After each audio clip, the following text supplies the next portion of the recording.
Are you sick and tired of social media banning you, blocking you, deleting your posts, censoring you? Well, join the new social media that won't ban you, censor you, or block you.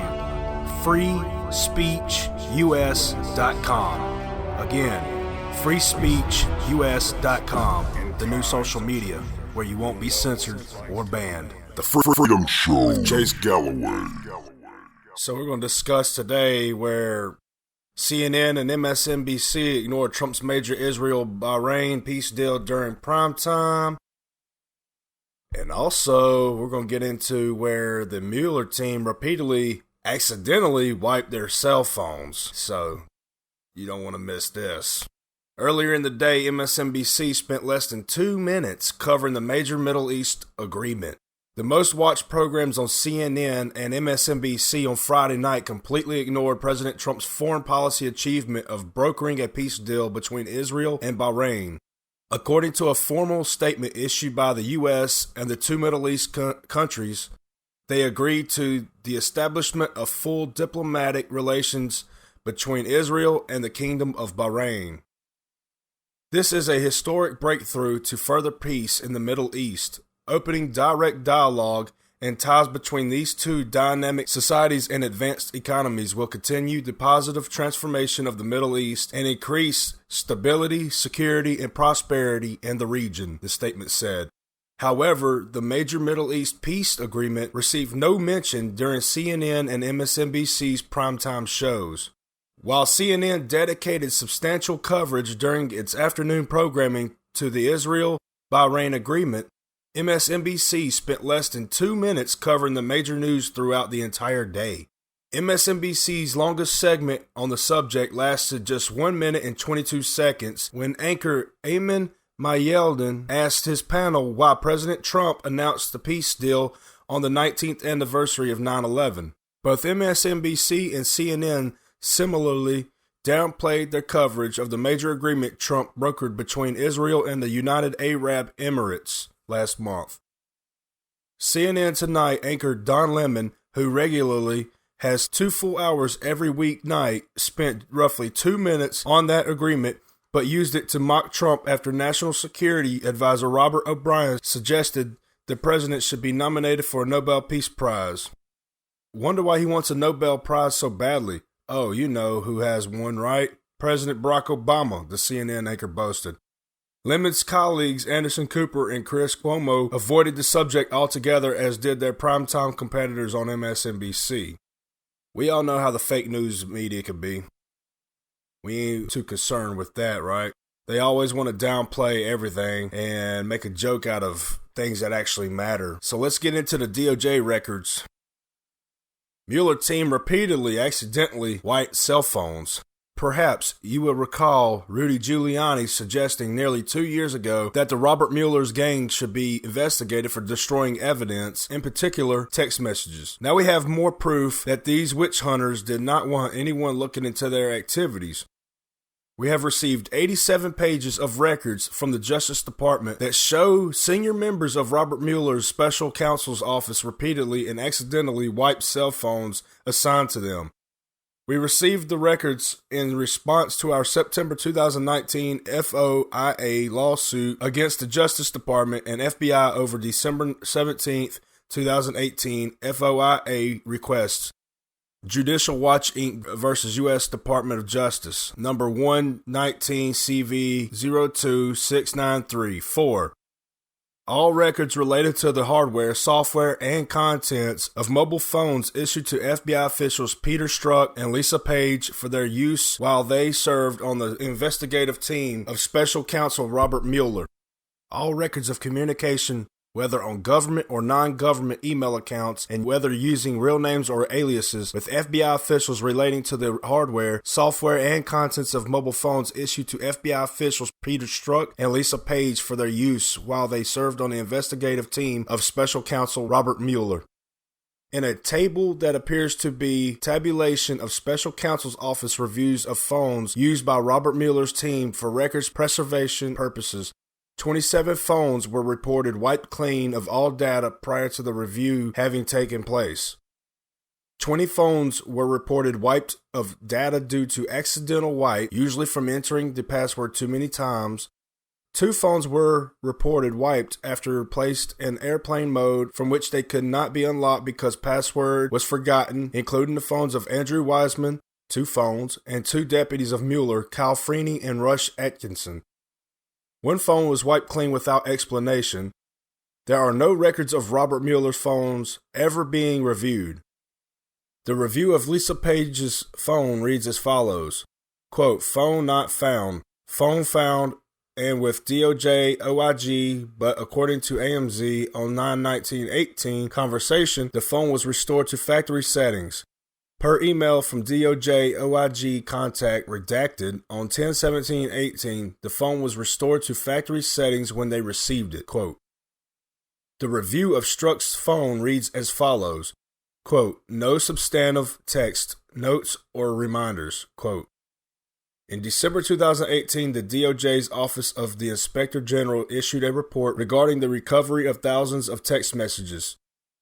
The IG initiated this investigation upon being notified of a gap in text message data collection for the period December 15, 2016 through May 17, 2017 from Federal Bureau of Investigation, mobile devices assigned to FBI employees Peter Strzok and Lisa Page.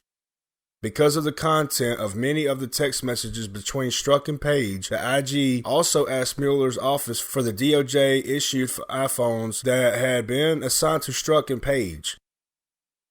The phone assigned to Strzok had been reset to factory settings and reconfigured for the new user to whom the device was issued. Page's iPhone had been reset but not been reassigned. The IG also said that as the date of its report, the FBI wasn't reliably collecting text messages of all of its employees. The newly released records include a log of all mobile phones issued to the Mueller team that reveals a total of 25 names including Robert Mueller himself, along with Strzok, Page, and Andrew Wiseman. 8 of the 25 names are redacted under FOIA's personal privacy exemptions. Forms and emails at the time Lisa Page was leaving the special counsel's office reveal all she had to do was fill out the government forms and return all equipment issued to her but did not need to go through security and ethics debriefs. In an email from Special Counsel Administrative Official LFW to colleague SLL with subject line Employee Exit Form and Certification Checklist, LFW says, quote, she has a laptop, which may already be in redacted area, a DOJ cell phone and charger, and perhaps a PIV badge. Since she is not actually leaving employment, the security and ethics debriefs will not have to happen. Quote, a redacted person in the special counsel's office, SCO, identified as PPS1, emails Peter Strzok separation forms on August 9, 2018 with subject line, quote, SCO exit certification checklist.pdf, semicolon, ATT00001.htm, quote, for him to fill out before he left the special counsel team. A record of the completed forms dated August 11 reveals Strzok had not returned all non-record material removed from electronic and paper files, location of official paper and electronic records identified, and reference material. On September 13, 2018, there begins a series of emails running through December 27 seeking to find and review Lisa Page's mobile phone. On October 17, 2018 at 7:44 a.m., a redacted records of officer in the special counsel's office emails someone named Alicia. Quote, hope you're well. I was hoping you could confirm for me that when you all received Lisa Page's phone that it had been restored to the factory settings and therefore all data was wiped from the device. Quote, a redacted sender responds, quote, yes, that's correct. The device has been reset to factory settings. Quote, on October 22, 2018, at 12:33 p.m., a redacted senior special agent in the Justice Department Cyber Investigations Office emails a redacted recipient after learning Lisa Page's phone had been wiped of all content. Quote, I need to give you a call for a few follow-up questions regarding the Strzok Page phone matter. I have included a snapshot of all of the narrative included in our memorandum of our meeting on January 26, 2018. The following report was attached to the email. Redacted. Provided the following information regarding this matter. On September 6, 2017, she reviewed Peter Strzok's phone before turning it over to IT staff for it to be wiped and reissued. She did not find substantive text, notes, or reminders. She cannot remember if there were no text on the device or if they were innocuous, but thinks there were none. She explained that if there is such content on the device, she would take screenshots and email them to herself for review and preservation. Redacted provided a copy of the spreadsheet as she keeps reflecting out processing iPhone data review. This spreadsheet has been included as attachment 2, struck out processed on August 10, 2017. After reviewing Strzok's phone, she turned it in to either Redacted or Redacted to wipe and repurpose the phone. Redacted said that she did not receive Paige's phone for review. On September 20, 2018, Aaron Zeebley asked Beth McGarry, quote, if possible, can I get the dates on which cell phones were assigned to Pete Strzok and Lisa Page? I think the latter is May 28. Thanks, quote. McGarry forwards the request to Chris Greer asking, quote, can you pull this info, quote. Greer replies, I am working on it. I asked the team to contact Verizon to see if they could tell us when the phones were provisioned. I verified they both logged into their laptops on May 31, 2017, and I assumed the phones were the same day, but I am trying to verify. Further on, Greer adds, our AirWatch logs may only go back 1 year, so if true, they won't help. Still waiting to hear if Verizon can help. On December 27, 2018, there begins a series of emails discussing Rudy Giuliani's remarks to reporters that the special counsel's office should be investigated for destruction of evidence, in which Zeebley writes, FYI, the determination that Pete Strzok's phone had no SCO-era text messages was made by the IG in the course of its investigation of text messages. Also, the IG report notes on PP 121 that the OIG asked us for Pete's phone 6 months after his assignments had ended, and on the bottom of page 10 the report reads, upon review of a draft of this report, the Office of the Deputy Attorney General told OIG that the department routinely resets mobile devices to factory settings when the device is returned from a user to enable that device to be issued to another user in the future. On September 21, 2018, at 11:48 a.m., Zeebley, AMZ, and the special counsel's office sends information for a draft report to redacted recipient who confirms it as accurate. As part of the office records retention procedure, and SCO records officer reviewed text message on Strzok's DOJ-issued iPhone after he returned it to the SCO and determined it contained no substantive text messages. Redacted. Strzok completed his exit clearance certification and returned his DOJ-issued iPhone in early August 2017. As part of the office records retention procedure, and SCO records officer reviewed text message on Strzok's DOJ-issued iPhone after it was returned. FN. The SCO records officer noted in her records log about Strzok's phone, quote, no substantive texts, notes, or reminders. Redacted. Zeebley adds a new sentence, which is also affirmed. Quote, the SCO records officer does not recall there being any texts on Strzok's phone, and she made an identical log entry for another phone reviewed on the same day that she specially recalls having no text messages. On January 26, 2018, at 5:39 p.m., JMD's Christopher Greer emails a redacted person in the Special Counsel Administrative Office asking, quote, do you know where Lisa Page's iPhone is? I know the SCO policy was to reuse them and not hold, but wanted to check with you first. The asset tag is T66438, quote. The administrator replies, quote, yes, I know it is missing. We discovered that first. It is not in UAPM, Unified Asset and Property Management, and does not appear to be anywhere at PP1. At 7:06 p.m., Greer responds, quote, OIG wants to speak with me about it Monday. Beth McGarry, Executive Officer Mueller Special Counsel Team, sent them my way. Should I redirect to you or move forward with speaking with them, quote. The SOC Administrator replies, move forward with them. I was going to reach out to you about searching RFK, Main Justice, but Beth asked me to hold off. On January 31, 2019, LFW sends an email to SLL with subject line, quote, cell phone numbers, quote, writing, quote, one last number that will need to be canceled, but not until after the consult with OIG. Pete struck redacted. Number was never canceled, redacted. We have not yet received the phone back either, quote. The pandemic of wiped phones among the Mueller team requires a criminal investigation of this destruction of evidence and potential obstruction of justice and other crimes. The DOJ and FBI hid these records for nearly 2 years, which only adds to appearance of a cover-up. Did Mueller lie to the House Judiciary Committee? Robert Mueller denied that President Trump interviewed him for consideration as director of the FBI just 1 day before he appointed to lead the Russia collusion investigation. New evidence coming to light disputes this. We have 47 pages of documents from the Department of Justice that include a May 17, 2017 email documenting that Robert Mueller informed the Attorney General's office he was withdrawing from consideration for director of the FBI. This recently released email raises new questions about Mueller's testimony to the House Judiciary Committee on July 24, 2019, where he said on May 2017 interview with President Donald Trump was, quote, not about me applying for this job, quote, as FBI director.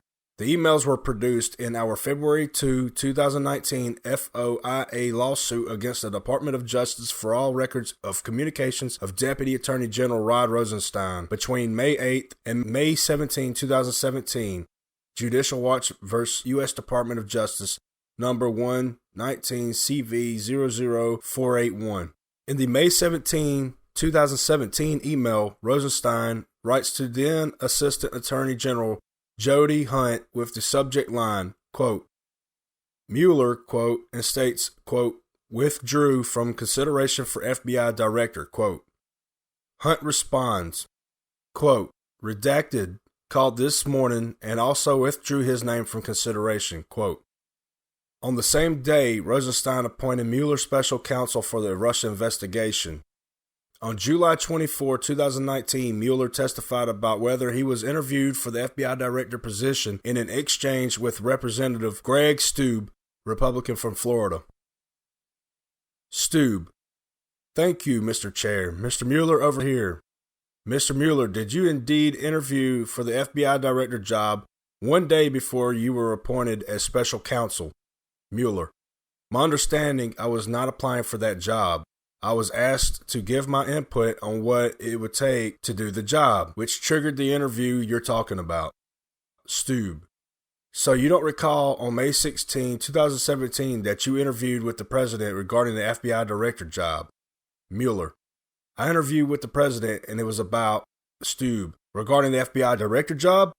Mueller: it was about the job and not about me applying for the job.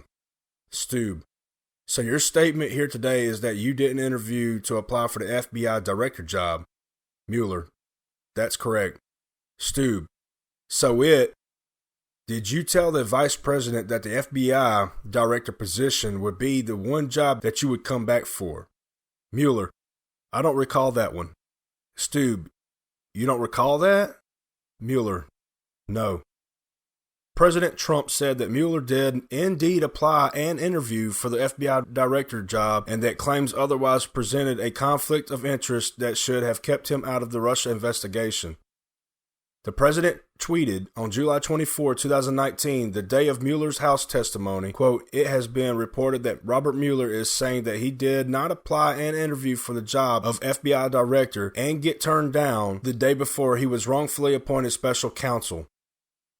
Hope he doesn't say that under oath and that we have numerous witnesses to the interview, including the Vice President of the United States, quote. The latest production of documents from the DOJ also includes a letter dated May 19, 2017 from Senator Dianne Feinstein. The latest production of documents from the DOJ also includes a letter dated May 19, 2017 from Senator Dianne Feinstein, Democrat from California, to President Trump, in which the senator recommends Deputy Director Andrew McCabe for the director's position at the Bureau. Feinstein writes that McCabe, quote, has demonstrated leadership and excellence while engaged in some of the most high-profile and complex cases, quote. Feinstein goes on to conclude, during my time on both the Senate Intelligence Committee and the Senate Judiciary Committee, I have been impressed by Mr. McCabe and believe him to be a man of honor. He is exactly the kind of person we need leading the FBI right now, and I hope you give him a strong consideration, quote. DOJ Inspector General Michael Horowitz released a report in 2018 detailing multiple instances in which McCabe, quote, lacked candor, quote, with FBI Director James Comey, FBI investigators, and Inspector General investigators about his authorization to leak sensitive information to the Wall Street Journal that revealed the existence of an FBI investigation into the Clinton Foundation. On March 16, 2018, McCabe was fired by then Attorney General Jeff Sessions. After stonewalling on our FOIA request for years, the FBI in late July agreed to release McCabe's text messages, though have yet to release any of them. The corrupted Justice Department and FBI inexcusably hid these and other smoking gun records about Mueller and Rosenstein for nearly 3 years. It is well past time for a serious independent investigation of Mueller and his abusive special counsel operation. In February 2020, we uncovered Rosenstein's communications with former Obama officials such as Eric Holder, as well as information sharing with the media in the days immediately surrounding the inception of the Mueller investigation. In October 2019, through this same lawsuit, we uncovered Rosenstein's communications from this lawsuit that included a one-line email Mueller stating, quote, the boss and his staff do not know about our discussions, quote, as well as, quote, off-the-record, quote, emails with major media outlets around the date of Mueller's appointment. In September 2019, through a separate lawsuit, we uncovered records from the Department of Justice showing officials' efforts in responding to media inquiries about DOJ FBI talks allegedly invoking the 25th Amendment to remove President Donald Trump from office and Rosenstein offering to wear a wire to record his conversations with the president.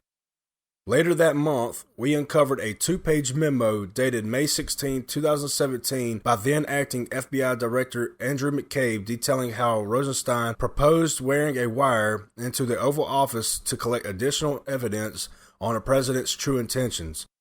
McCabe wrote that Rosenstein said he thought it was possible because he was not searched when he entered the White House. We've laid bare the multiple conspiracies at Justice and the FBI, and it well past time that the DOJ or some other federal law enforcement agency do something about it. Judicial Watch court battle for Joe Biden's Senate records at the University of Delaware. What does Joe Biden not want the American people to see in his Senate records hidden away at the University of Delaware? A sexual assault complaint?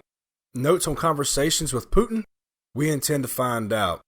Judicial Watch just filed a new brief in the lawsuit for access to former Vice President Joe Biden's Senate records at the University of Delaware. This court filing comes in the lawsuit they filed with the Daily Caller News Foundation after a Delaware Attorney General's opinion denied them access to the records, which are housed at the university's library. Daily Caller News Foundation versus University of Delaware, number N20A-07-001. Judicial Watch filed this Delaware FOIA lawsuit in the Superior Court of the State of Delaware on July 2, 2020. Judicial Watch and the Daily Caller News Foundation are being represented by Delaware lawyers Ted Catilla and Bill Green of Halloran Farkas plus Catilla LLP.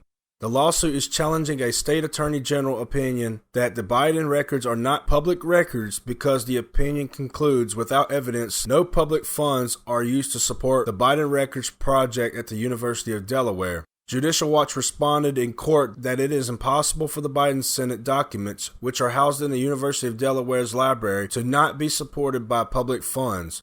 They note that the university admitted that the state of Delaware provides the university with approximately $120 million each year through an appropriation in the state budget, but never shows how public funds are not used to support the papers. Judicial Watch further point out that archival, storage space, and professional staff members time are things of value that it can be inferred are paid for with public funds, and notes that the request even listed the university personnel who maintain the senatorial papers whose salaries, it can be inferred, are paid with state funds. They're requesting that the court order the university to search for and produce the requested records. Quote, anyone running for public office, especially our highest office, should expect public scrutiny of their record, especially of their public record, quote, said Daily Caller News Foundation President Neil Patel. Quote, it's amazing that Joe Biden's public papers are still sealed and nobody else in the press seems to care. We care and we are going to fight to get these records opened up as they should be, quote. I would add that Delaware is hiding, in violation of law, Joe Biden's Senate records. It is time for the University of Delaware to stop protecting Joe Biden and follow Delaware law, which requires them to provide public access to these public records. Judicial Watch filed their FOIA lawsuit after the university denied their April 30th, 2020 FOIA request for all records regarding the proposed release of the records pertaining to former Vice President Joe Biden's tenure as a senator that have been housed at the University of Delaware Library since 2012. This request includes all related records of communication between the University of Delaware and any other records created pertaining to any meeting of the Board of Trustees during which the proposed release of the records was discussed. All records of communication between any representative of the University of Delaware and former Vice President Joe Biden or any other individual acting on his behalf between January 1, 2018 and the present. On April 30, the Daily Caller News Foundation submitted its FOIA request to the university for all agreements concerning the storage of more than 1,850 boxes of archival records and 415 gigabytes of electronic records from Joe Biden's Senate career from 1973 through 2009. Communications between the staff of the University of Delaware Library and Joe Biden or his senatorial, vice presidential, or political campaign staff, or for anyone representing any of those entities between 2010 April 30, 2020, about Joe Biden's Senate records. Any logs or sign-in sheets recording any individuals who have visited the Special Collections Department where records Joe Biden's Senate career are stored between 2010 to the date of this request. All records from Joe Biden's Senate career that have been submitted to the University of Delaware Library. Tara Reid, who accused Biden of sexually assaulting her in 1993 when she worked as a staff assistant to the then senator, has said that she believes a workplace discrimination and harassment complaint she filed against Biden at the time may be in the records housed at the University of Delaware. Biden also admitted to communicating with Vladimir Putin and other foreign leaders when he was a United States senator. Thank you for tuning in today. This is The Freedom Show with Chase Galloway. Tune back in next time for more news, politics, election cycle information, and much more. Hey everybody, we all just want to be on social media and never have to worry about being in Facebook jail or censored on our posts. Well, guess what? FreeSpeechUS.com is a new social media that is for free speech. You will never be blocked, you will never be banned, you will never be censored. You're free to post and share whatever it is you want to post and share without having to worry about being locked up on Facebook jail. We won't never do that. FreeSpeechUS.com. Come sign up today. Come connect with new friends and like-minded folks. And feel free to do whatever it is you want to do and not have to worry about none of that. Come join FreeSpeechUS.com today. FreeSpeechUS.com. FreeSpeechUS.com.